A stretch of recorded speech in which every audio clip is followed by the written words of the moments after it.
888 Sport, Lonsdale and Swelterware. We are live on Sky Sports, bringing you the very best ringside seat in the business. And for the millions of viewers joining us live in the USA on AWE, a wealth of entertainment, welcome to the beautiful city of Cardiff! All the officials have been appointed by the WBA in association with the British Boxing Board of Control. Supervising and stewarding charge are John Rees and Ron Paffett. Our timekeeper at the bell from Ruislip, England is Mr. Peter McCann, and our 3 scoring judges: Ian John Lewis of Gillingham, John Keane of Wellingborough, and Victor Loughlin of Paisley, Scotland. When the action begins and the bell rings, the man in charge, the man in the middle, is Mr. Richie Davis of All Hallows, England. And now, ladies and gentlemen, it's the homecoming, away we go. Introducing to you firstly, fighting out of the red corner, wearing the red trunks trimmed with black and white. Weighed in at 13 stone, 13 pounds, 7 ounces. 21 fight record, 17 wins, 12 inside the scheduled distance, and 4 defeats. He comes to the ring as the reigning Caribbean Cruiserweight Champion from Trinidad, Shawn Corbin!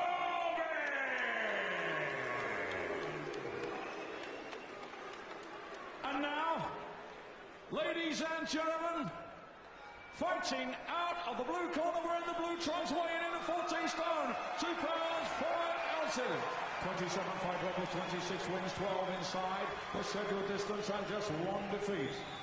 He's the former undefeated British, Commonwealth and European champion. And ladies and gentlemen, the former WBO light heavyweight champion of the world from Corbin Forest. Ladies and gentlemen, we present Nathan Cleverly.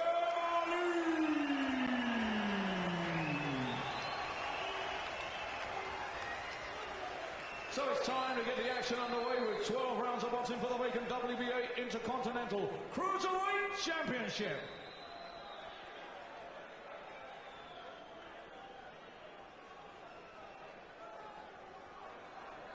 Okay, fellas, you've both had your instructions in the dressing room.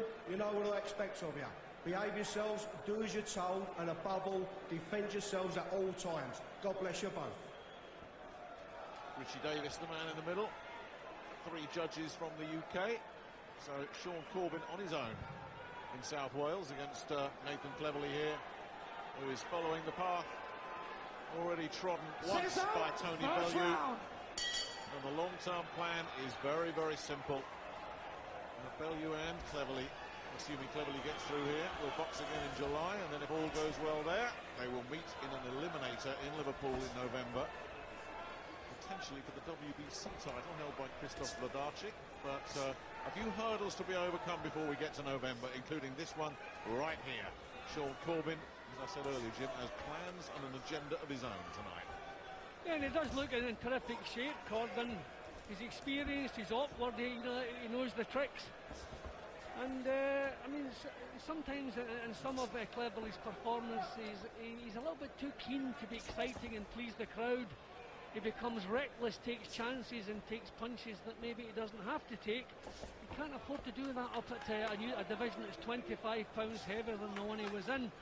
So he wants to tighten things up. I would like to see him narrow his stance a little bit. He's a little bit wide in the stance, which kind of restricts movements a little bit. But he started positively. He's got the jab working, which is an important weapon, especially up at this level. So we'll see how this pans out.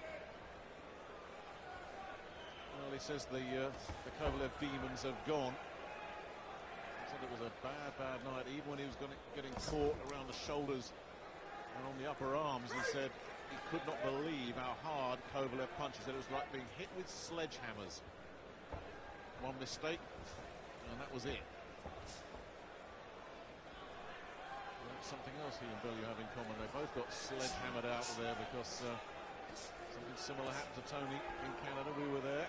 No way back from that Stevenson left hand for Bellew. But here they are, both moving up, both rebuilding, both confident. on a collision course.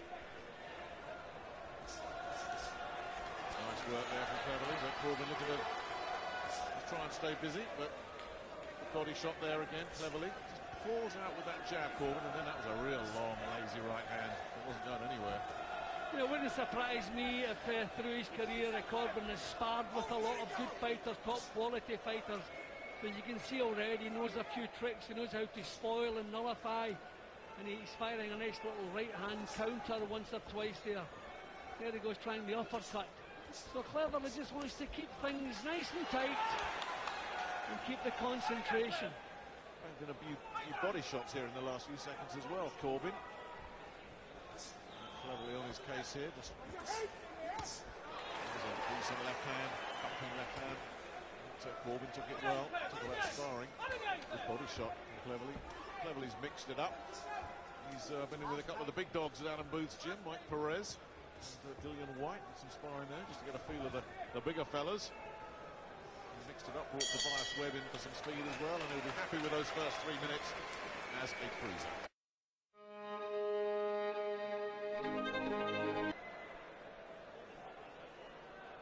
Tick-tock, the clock is ticking. 2 weeks today, almost to the second. Sky Sports box office, Froch Groves 2. Be there. 80,000 guaranteed to be at Wembley Stadium. Goodness knows how many watching on TV. Round 2.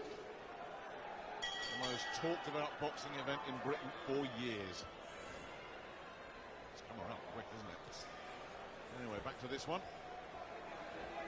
Cleverly looking to work out what Shawn Corbin brings to the party. Let's see Cleverly get his punches off on the way in. You know, he's marching up close and then getting the punches. That's giving this fella a little chance to do some nullifying, some spoiling. Good body shot there, though. Yeah, we'd like to see punch as he moves forward, get the chin down. That's good. Just give himself a little bit of room to get the work done.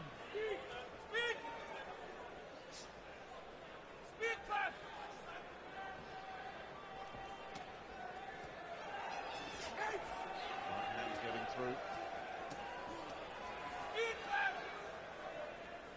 Cleverly was saying one of the things he's been doing with Darren Wilson is trying to just slow down a touch so that he delivers his punches with maximum effect with this extra power that he should have. At cruiserweight, a little adjustment that needs to be made. And of course, the other adjustment was deciding to stay in South Wales. He loves the comforts of home. There was some talk about him joining Adam Booth's gym in London. Worked there for a while. Nice right hand. And whilst it didn't work out, there wasn't any kind of fallout at all. Quite the opposite. Got a lot of respect for Booth and the work he does. And as I said earlier, has done some of his sparring over there. That's nice. Good uppercut. Oh, and he's got him in trouble here. The uppercut started it. And Corbin took a couple more after that as well. And is backed up. And picking some nice shots here, Cleverly. And a deep, deep breath there from Corbin. Good call, an uppercut again. And the legs have turned to rubber. And he's in big trouble. Rocking around this ring here, Corbin, and not in a good way. Bellew, or rather Cleverly, looking to try and finish it here in round 2. Well, he's right to show patience. He just wants to give us room. There's that uppercut. That's the one that's doing all the damage. And it's destroying Corbin. That's 3 of them he's landed. And Corbin is shipping some serious punishment, and Richie Davis says that'll do it. And if you wanted to know what Nathan Cleverly looked like at cruiserweight, you just found out. Well, Tony Bellew a few weeks ago broke into this new division with a really dramatic performance, and Cleverly has done the same. So already that's a return match that will be talked about and talked about. That was terrific stuff from Cleverly. His punching was sharp. He showed he could stand. Okay, Corbin is not a massive cruiserweight, but in the new weight division, Cleverly showed he could stand with the guy, he could bully the guy, and he could get himself out of there with good, sharp, solid punches. That was the performance he was looking for. And really, once it was that first uppercut that landed, it took everything out of Shawn Corbin, and he just took more and more of them. That's exactly what he wanted. When you're coming in off a shattering defeat, you want to come back and think, yeah, I've still got it. And psychologically, that is going to do Nathan Cleverly a world of good. Yeah, he found the perfect punch. If you want to do your fighting up close, not against a cagey customer who has obviously done a lot of quality sparring, the uppercut is the shot that no one is prepared for, and that's the punch that turned everything drastically in his favour, and he showed patience, he took his time. He knew he was probably a couple of clean punches away from the early finish, but he didn't become erratic, he didn't panic, he kept a cool head, and he got good power into every shot. There's the uppercut again, followed by the right hook. Full credit to Corbin, there's no quit in this fellow. He didn't look like quitting, he didn't complain about anything, he didn't take a count. He tried to fight his way through the crisis, but the rot had set in, he was badly shaken, his senses were scrambled, and there was no way he could return. Referee Richie Davis gave him every chance to see if he could get himself back into it, keeping in mind this is an experienced fellow, but to reach this stage it was pointless allowing it to continue. And when a fighter's having his head rolled about by punches, then it's time to get him out of there. Good finish, good stoppage, and a good performance. So Shawn Corbin's disasters in Europe continue. 4 fights, 4 stoppages, and he picked some nice shots. He didn't just go hell for leather here, he really just looked to open him up, and those uppercuts were very, very impressive, Jim. Yeah, that was the key punch. And this is, this is his first trip into a new division, so we'll see how he goes. I'd like to see him another couple of times against maybe a bigger cruiserweight, but really you can't fault this performance. And as I say, Bellew, Cleverly, as the return match we're going to be talking about, and I'm sure we're going to be seeing. Yeah, well, we're talking about Froch Groves, the rematch in 2 weeks. Bellew, Cleverly, the rematch in 6 months. They've both got one more fight to come through, as Richie Davis just puts a conclusion to this one. I mean, you can see Corbin was clever enough to try to roll his head, but the fact that Cleverly stood off, gave himself room to work, he was just teeing off on him. Corbin was doing the right survival things, but he just couldn't get himself out of trouble. Ladies and gentlemen, timekeeper Peter McCann has recorded a time of 2 minutes and 19 seconds of the second round. Corbin in no position to continue. Therefore, your winner and a new WBA Intercontinental Cruiserweight Champion, Nathan Cleverly. Yeah, the ghost of Sergey Kovalev emphatically exercised tonight the by Nathan WBA Cleverly. Championship belt. Just like Tony Bellew, he's announced himself as a cruiserweight with a stoppage. He picks up a belt, but it wasn't about the belt tonight. It was about making a statement, showing that you belong in the division. And he's done just that. A couple of photos, then he will head over to our interview area. Oh, goodness me, he'll be within 2 meters of Tony Bellew. Sparks will be flying on that one, because that's where we're heading with this one. Plenty to look forward to. It'll be interesting to hear what Tony says about Nathan's performance as well. Tony can put the objective head on, which I'm sure he can. But that's where we're heading. Impressed, Jim? Yeah, well, we want to see how he was going to look in the new division. I was worried that maybe he was stepping out of the light heavyweight division because of the disaster had struck, and maybe he didn't see a future in that division. But no, he's not hiding from anyone. He really looks good in the new division. And as I say, if a fighter is strong and healthy as well as fit, then he's going to perform to his best. And I think Cleverly performed to his best tonight. That was exactly what we needed. It absolutely was.